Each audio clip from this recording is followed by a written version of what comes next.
All right, we have Beth Duermeyer on the podcast, the original podcast interview, our episode 1. Number 1. December of 2016, I believe. Wow, really? Yeah, that's when we started. Wow. And then you've been back on several times. You're probably, especially this one, and we're going to do another one, the most frequently, which you could say requested, liked, podcast listened to episode on the podcast. So Beth, give us a little intro. Who are you? How do these people know you? I'm Beth Duermeyer, and I run the social media for BCS Classic and for BoomFit. So you may not recognize me, but you have probably interacted with me. I've probably liked your comment or reposted your story. We love when people tag us, especially in their training, or they tag us in their registration for BCS. We love when our members, post their videos of their accomplishments. So that's what I do. And I've been doing that for at least the BCS Classic. I think this is our fourth year. Yep. And so then about the same time, I've been doing social media. It's totally my side job. It is not my full-time job. I do have a real job. I'm here on my lunch break. No, and you're so good at it. Thank you. I mean, it requires, I'm going to say a gift, right? Because you have to know how to, I don't even know if this is the thing, talk on social media, because there is a way to communicate, and you have to, one of the reasons that you and I talked about doing this, or that I really love the way you do it, is you understand the brand. You know, you align with us. You know who it is, what it is that you're talking about, who I am, my heart. Yeah. It was easy to do because, I've been a member here since 2016. I love it here. Charlie knows that I will always support this brand. And, it's probably a lot of it is just my own love for social media and having been on it for so long, and just really been into CrossFit and have followed some of the bigger CrossFit brands and groups, people for so long, and seeing how they run their social media. I mean, shout out to Jeremy over at Fittest Experience, and places like Wadapalooza. I get a lot of my ideas from them. And shout out to Richard Bloomer, because him and I, he does the media stuff, but he has a ton of really great ideas that we all just kind of feed off each other. That's awesome. So what are we going to talk about today? I'll let you kind of preface what our subject is to get the listeners kind of primed. What are we going to talk about? Fitness journeys, or what are we going to talk about? This one, because we're getting so close to the BCS, I thought it'd be great for us to talk about our favorite moments from the BCS Classic over the past 4 or 5 years, since we've really grown. Certainly you've been involved with it for the whole 10 years. This is our the whole time. 2010. Okay, so this is our 12th year. Was the first year we did it. Yeah, so I 13th event this year. I get so excited, and usually this is about the time of year when things are ramping up, especially now that we have a qualifier. Charlie, let's just dive in. What is your, maybe from the past 5 or 6 years, so more recently, what is your favorite BCS Classic moment? I'll be honest, I've been a huge fan of Rich for so long, dating back to going to watch the CrossFit Games in 2010. And if anybody's ever kind of dove into how the BCS Classic started, it was from competing at sectionals, which was put on by Jeremy in Austin in February of 2010. And I competed, and I had such a great experience that I wanted to come home and actually do that in our town for our community. And that was how it birthed.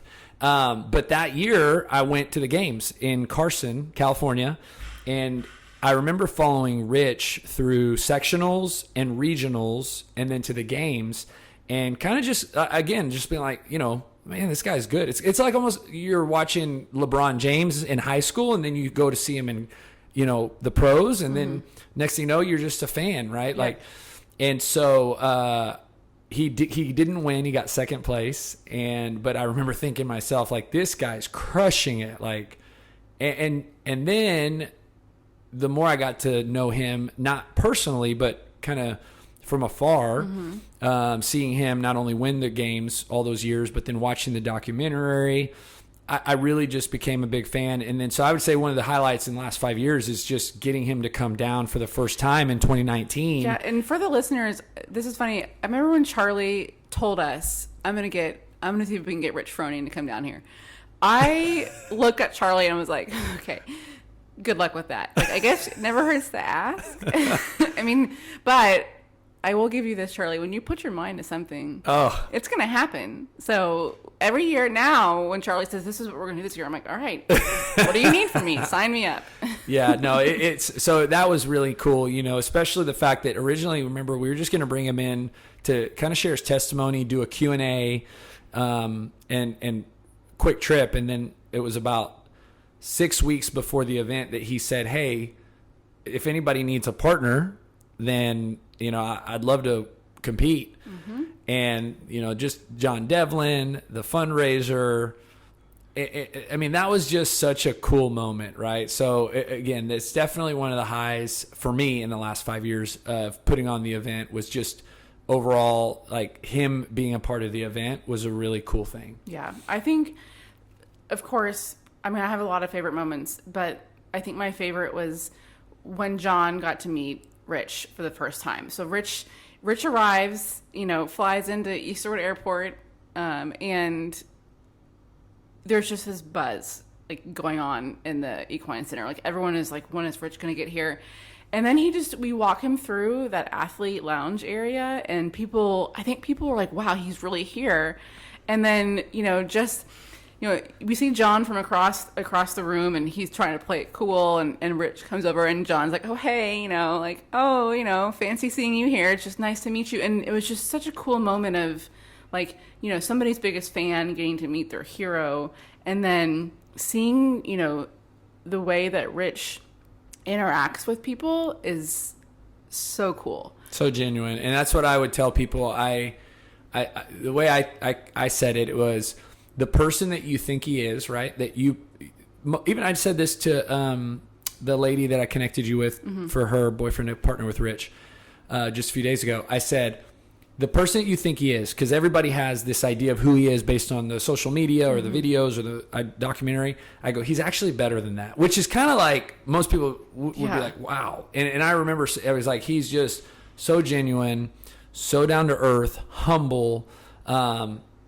just a cool guy, right? And, you know, and I felt like it was really cool to have him be, and I want to follow this up with saying the whole event's not about Rich, but that's just a really cool thing. And so it's like, that's why I'm highlighting it so much, because I don't want everybody to think that that's what it's all about. Yeah. Obviously there's 720 participants that we want to make sure that they feel just as special as having Rich here, obviously, with his partner. And that's a just overall thing about the Classic is the way that it's designed to be for all CrossFitters, you know, whether, you know, maybe not like this is your first day doing CrossFit, but the 6-month CrossFitter to somebody who's been in it for 6 years, like it is an event for them. And that's kind of fun seeing, you know, you have this really big competition that's gotten really big, and you've got people there and they're getting photos of themselves doing these amazing events, and it's for and that was something, and you probably remember this even going back to, you know, before Rich ever came.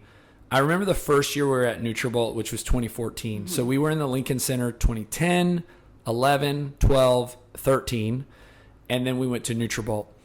And that was almost like a step up in size, venue, vibe. It was just new location. And then, you know, we were there 14, 15, 16, 17, 18, and then moved to Equine 19. So, but that first year, I remember, you know, just like when you're running a business, you got to know who your target customer is, right? Apple knows, they can probably tell you who they're going after, you know, and describe that person to a T.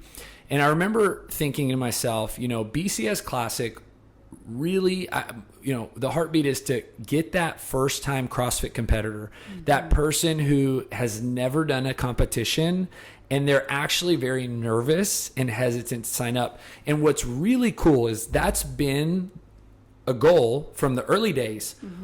Well, this is our, 14th year of doing the competition, or 13th year of doing the competition. So now we have literally people who've been a part of our event for so long. They're no longer first-time competitors, but they keep coming back. And just like BoomFit, having members from like back in the day that I've seen go on and join other gyms and move out of town and continue to compete, you see their development as CrossFit athletes.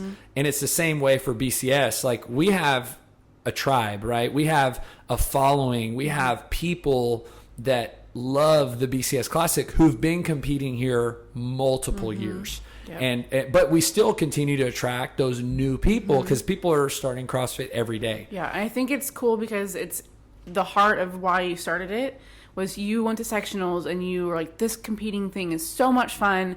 It just, you get this adrenaline rush, and I want everyone else to experience that. And that's why we do it. For the seasoned CrossFitter and for the person, this was their first.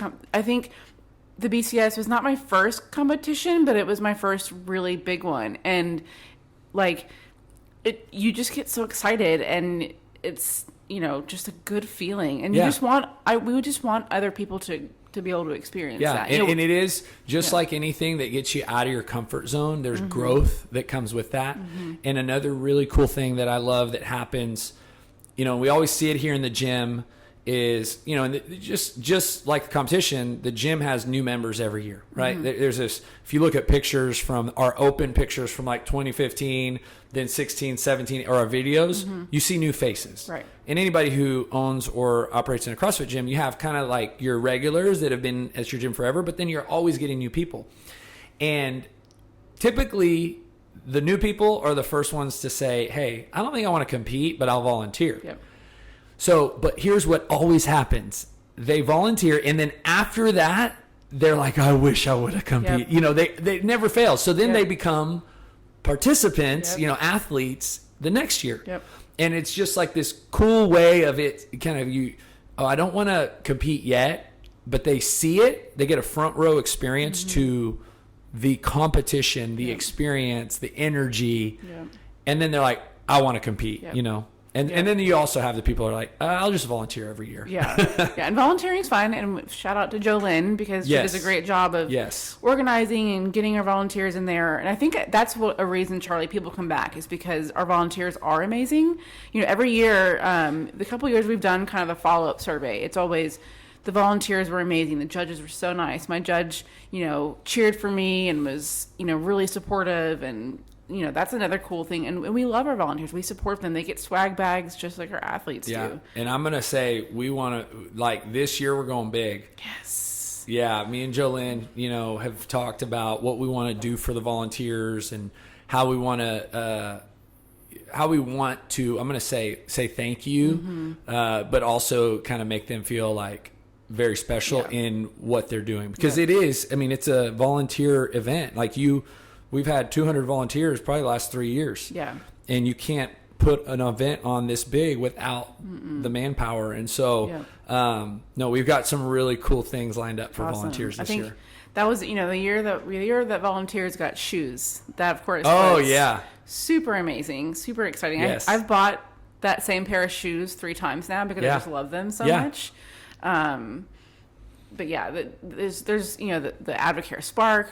I get my yearly supply of Spark from BCS Classic. And then, I like the Spark, I think, better than, and Charlie, don't hate me for this, but the C4, I'm a Spark person, not a C4 person. I drink Spark right when I wake up every day. Probably with your C4. Probably your Spark with a side of C4. Yeah, mix it with C4. Yeah, every time somebody says C4 at work, I'm always like, oh, the energy drink. And they're like, no, like the explosive. And I was like, but okay. I think just going back, volunteers, it's a unique experience for the volunteer too. And I really love, our gym always kind of has a lot of people that step up, and it's cool for them to see that side of CrossFit, the community, because when you work out at a CrossFit affiliate, and you don't really see the bigger community at large that much. Right. But when you go to a BCS Classic, it just makes you realize, like, wow, like number one, there's a lot more people out there than I thought. There's probably a lot more people just like me out there. And wow, this thing's pretty cool, you know? So I think for the volunteers, I think it's a really fun experience.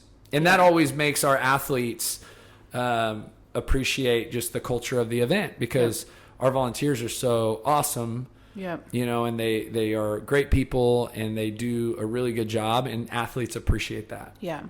One thing that's also always a big favorite of mine is when we present, everyone loves a good big check, right? So when we get to give that money to Tanner and we get to do the fundraiser, and you know, this year I think it's going to be great. I think we're going to outdo ourselves with the fundraiser. I think we have some people that are like really excited about maybe working out with Rich, but also just want to raise money for a good cause. So that's really exciting. And the fact that we're doing, you know, the qualifier with Mayhem Missions.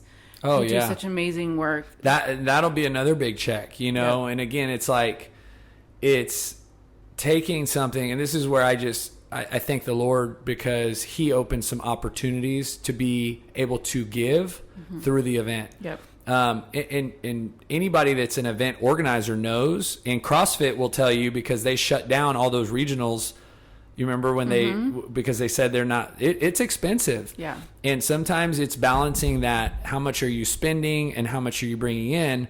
And, you know, going back to year one, that first year we did BCS Classic, we kind of donated proceeds to the Lincoln Center, but we couldn't write a check to the City of College Station. So we had to write a check to the nonprofit associated with that, which was the Boys and Girls Club. And at that time, the reason the Lincoln Center first was our choice was Alicia was a Head Start teacher. She worked a lot with the kids, because the Lincoln Center is a place that a lot of the kids from that area can go and they can do activities. She connected me with somebody from the Lincoln Center, and I was going over there to do some fitness stuff with the kids. So their relationship was there with Mr. Lance. And then I remember coming back from sectionals and thinking like, this place would work. And he was like, yeah, let's do it. And but the heart was also to, hey, let's take some of these resources, let's take some of the proceeds and let's give, but when you start putting on a bigger event, it becomes harder, because cost. It might not make sense to give money when you're losing money on an event, right? It's kind of like doing I had a great mentor one time. He goes, we are philanthropic because we're profitable, not the other way around. And I was like, that spoke to me. And so as our event got bigger, as you start getting bigger venues, as your costs go up, and that was really neat, where we're able to now, I mean, we'll give this year, we'll hit the $100,000 mark in the 4-year period to Ronald McDonald Charities. You know, the Mayhem Mission, I mean, that will be a big check. And, you know, this year alone, we could be giving out, you know, $50,000 plus $70,000 to 2 great organizations, while not hurting the finances of the event to put on a great event either. You know what I mean? And that's why I love the online qualifier, and I love that we're able to give back because of that, because there's no work on our end. It's not costing us anything to have people do an event at their own gym on their own time. You know, they have their own judge. That's right. It's really perfect. Fun for them, because there's an online scoring platform, you know. And again, just another big plug and thank you to Rich. I mean, they're the ones that he's programming. They're putting together the specifics of the workouts and the content that's going to be associated with that, like the workout videos, and give everybody, and you know, the platform that we use for submitting your scores. But it is just a great vehicle for us to, number one, do what we love to do, which is work out and test our fitness. And I'm going to do it, even though I'm exactly. I'm doing it. I'm not competing at the event, but I'm going to do the qualifier. And so it's like doing the qualifier, $20 per person, $40 per team, 100% of that's going towards Mayhem Mission. And, you know, I don't know if people listening follow Mayhem Mission, but they actually do things domestically, which is here in the United States, you know, and then internationally. And they just put together a Pray shirt specifically for Ukraine. Yep. They did like the tornadoes in Kentucky, the wildfires in California. Yep. And I would say this, like, we're all familiar with a lot of probably nonprofits, but they really look for where they can meet needs. And what they do is they leverage their community of, CrossFitters to help them in those efforts, whether through selling shirts and donating the proceeds or helping with BCS Classic. And, but at the end of the day, to do 4 awesome workouts and pay $20, I mean, it's like the Open, right? Right. But for charity, Yep. For a great cause. Yep. Yeah, and who doesn't want to see how they stack up against their friends, right? That's right, exactly. Yeah. Or somebody from across the country, because we hope this is open to everybody. Yes. You don't have to and last year we had 14 competing. different states represented at BCS Classic in the in-person competition. So we know that there's people that are doing this from different places than just Texas. Yeah, last year we had some folks from like South America who love Rich Froning. Yeah. Who were really wanting, and there was a guy that was going to be in the States. He was at the CrossFit Games. He's one of the adaptive athletes, and he was from South America, and he was thinking about staying in the country for a couple extra weeks just to be able to come down. And so I encouraged him, like, do it, and of course, like, raise some money, and we'd love to have you this next year. And yeah, like I think the furthest person away from this past year was from California. It was Brittany. Wow. Oh yeah. Yeah. So she came. She's from, or she was in Bryan College. She moved out to California for her kids and to do some things. And then her company actually sponsored. That's right, G-Con. So shout out to them. And yes. So hopefully she'll be back this year because she's an amazing athlete. Yes, she will be. She's moving back to College Station. So excellent. Yes. Yeah. So shout out to her. That'll be fun. I mean, that's fun. For me, it's always fun seeing people that have moved on from our gym. Oh yeah, they graduated or whatever. It's fun. It's just fun to see people. It's just, and now people that have been coming to BCS for a few years, they have friends they've made. Yeah, it's always good to see old friends. So. Well, and that's kind of one of the things that I've realized. It's taken this life of its own, and I'm going to say that with people like you and Amanda and Jolynn and culturally, right? Our team, Andy, even Lisa, Rich and Mayhem, and like. Our sponsors, like it has become this thing that we have a lot of people locking arms that are all aligned in our values, right? And what we're about. And what it has become is almost like a revival, or I'm going to call it like a reunion. Like that's kind of what I'm seeing that BCS Classic is, right? It's an opportunity for all these people to come together every year to do what we love to do. Yep. Some people like to cook out and barbecue, right? Yep. Some people like to fish. We just CrossFit. We like to exhaust ourselves. We like to CrossFit, and as Rich knows, in the hottest month of the year for Texas. Oh, that was so funny last year for the finals. He was so mad, annoyed that the finals were not inside. He was like, because that's what we originally planned. I know, and it's so hot. He's right. But yeah, we like to, do that, and this is just a great opportunity for us to reunite and kind of again refresh, and then go back to our wherever we come from. You know.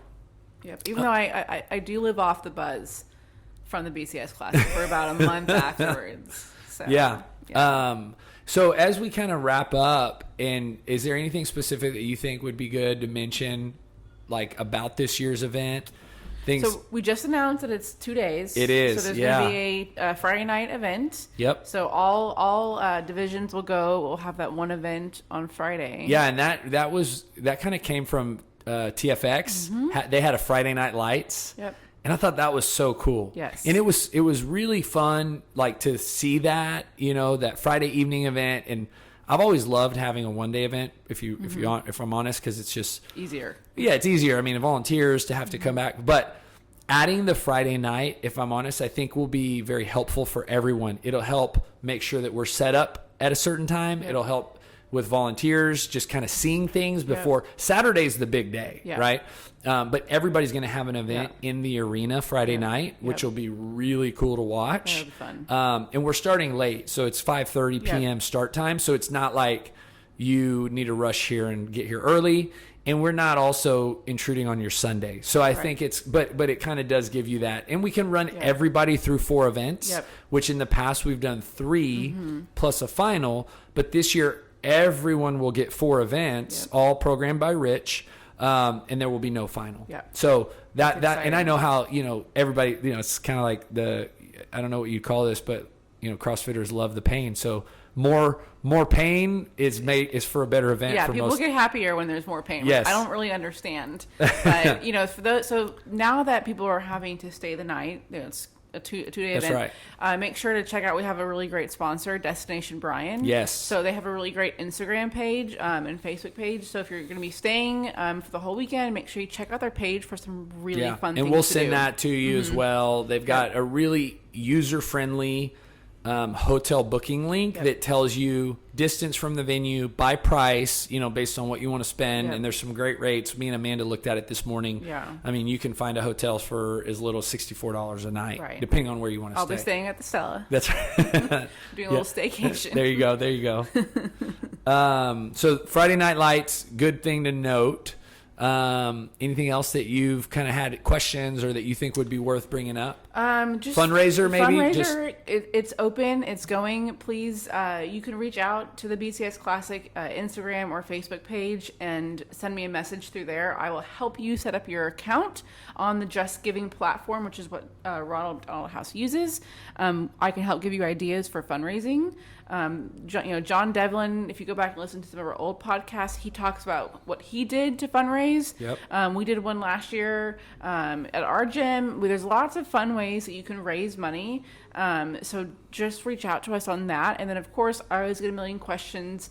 You and your partner don't have to do the qualifier together. You can be at separate gyms in different time zones. It doesn't matter. You will do it on your own and then submit your scores together. So that's a good point. Anybody who's signed up for the qualifier, you and your partner will sign up together, but you do the workouts individually and then you submit your scores together on the platform. We already have info about what division you should sign up for, but we've had quite a few folks who email us. So if you're not sure what you should sign up for, just send us an email. We can help, work through what division that you should be signing up for. But Charlie, what are your recommendations? And I would say, it's a great topic, and we probably should film a video for this. But so there's definitely a black and white between a scaled and intermediate RX. That's why we do it like that. Because if you're a scaled athlete, chances are you're a scaled athlete, but then where the gray area is intermediate RX. And where the reason we combine those is because what we don't want to happen is we don't want RX people signing up for intermediate. And we also don't want intermediate people signing up for RX. And so to help with the thought process behind it is we want to make it simple by you just either saying, are you scaled or are you RX intermediate? Then your performance will actually tell you where you're really at. So then if you are an intermediate, you are competing against RX, but don't worry because they're RX. There will clearly be a line who's RX and who's intermediate. And the workouts will be the same. So if and I would even say that I would consider myself an RX intermediate, and depending on the workouts will tell me. And if I'm real honest, I probably should be intermediate as much as I hope and wish to be RX. It's just the reality of it. But if you're intermediate, I'm like below scale. Well, I mean, and the only reason I say that is that I think sometimes, let's just say I think I'm intermediate, but I actually qualify RX. Well, then now I know I'm RX because your partner's score helps, right? Let's say me and Kyle Beck sign up on we might end up going RX because he's definitely an RX. So, and that's a good thing. We need to be RX. I don't need to bring Kyle into intermediate. And so to kind of give more of a black and white is if you are scaled, just sign up for scaled. If you're not, sign up for RX intermediate. And then let your score dictate what where you end up. And then, like you posted the other day, we have, basically 360 spots, and depending on divisions, it will determine how many teams we allow into each subdivision. So there's 9 subdivisions because you have the RX, intermediate, and scaled. So at the in-person competition, there's going to be an intermediate division, not an RX intermediate. So you won't compete against RX people. You're only going to compete with them in the qualifier. There's an RX division and a scaled. So there's 3. And then inside of those, there's a male-male division, male-female, and female-female. Yep. So that, and again, just like you said, if there's any questions about what division should I sign up for, just send us an email. Yep. Just email ask. or send us a DM. I check it all the time because I am on social media way too much. Okay, so we got the qualifier, fundraiser, Friday Night Lights. Just register. Yeah, That's probably the last thing that I would point out is get registered. Get your gym to do it. Yep. And if you're a gym owner, right, program it into your classes like we are. We'll have it programmed into those 2 weeks. Yep. And then tag us on social media. Yeah, tag us and let us know that you're doing it for sure. Yeah. I know a lot of gyms last year tagged us when they were doing it as class workouts. Yeah. So awesome. Well, Beth, you're amazing. Thank you. I'm glad that people can actually hear your voice and not just read your words. Right. But they'll probably be interacting with you even more in the next few months. So, guys, thank you all for listening, and we're real excited about this year's event. Yep. Thank you, sponsors, volunteers. Thank you, Rich, Mayhem. We can't wait to host you guys this year. Yep. Thanks, Charlie. Thank you.